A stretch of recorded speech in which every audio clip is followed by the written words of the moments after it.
কোচবিহারে আগ্নেয়াস্ত্র সহ তৃণমূলের পঞ্চায়েত সদস্য গ্রেপ্তার। তৃণমূল নেতা রঞ্জিত দাসের কাছে মিলল দেশি 7mm পিস্তল, 4 রাউন্ড গুলি। ধৃতের বিরুদ্ধে অস্ত্র আইনে মামলা রুজু।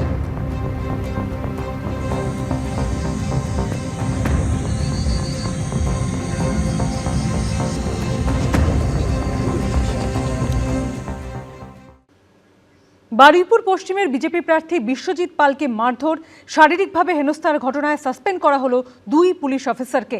ভাইরাল ভিডিওতে দেখা যাচ্ছে বিজেপি প্রার্থীকে কখনো চড়, কখনো ধাক্কা মারছে পুলিশ। ঘটনায় আক্রান্ত বিজেপি প্রার্থী অভিযোগ জানানোর পরই এই পদক্ষেপ।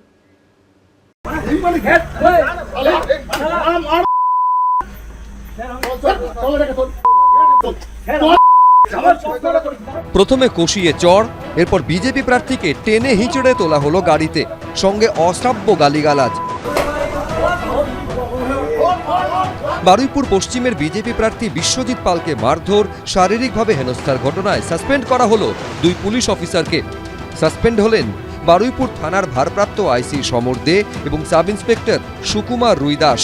অভিযোগ, ভোটের ফল প্রকাশের পরদিন অর্থাৎ 5ই মে বিকেলে বারুইপুর পশ্চিমের বিজেপি প্রার্থী বিশ্বজিৎ পালকে শারীরিকভাবে হেনস্থা করে পুলিশ।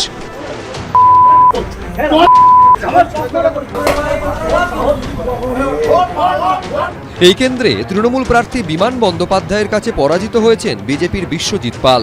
বিজেপির দাবি, বারুইপুর পশ্চিম বিধানসভা এলাকায় বিভিন্ন জায়গায় ভাঙচুরের অভিযোগ তোলে তৃণমূল।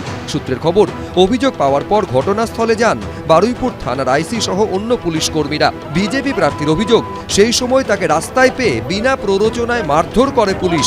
ভাইরাল হওয়া এই ভিডিওতেই দেখা যাচ্ছে কখনো বিজেপি প্রার্থীকে চড় মারা হচ্ছে, কখনো ধাক্কা মারছে পুলিশ, কখনো দেখা যাচ্ছে বিজেপি প্রার্থীর দিকে লাঠি উঁচিয়ে পুলিশ তেড়ে যাচ্ছে, কখনো বা টেনে হিঁচড়ে এইভাবে ঠেসে তুলে দেওয়া হচ্ছে গাড়িতে, সঙ্গে অশ্রাব্য গালিগালাজ তো রয়েছে।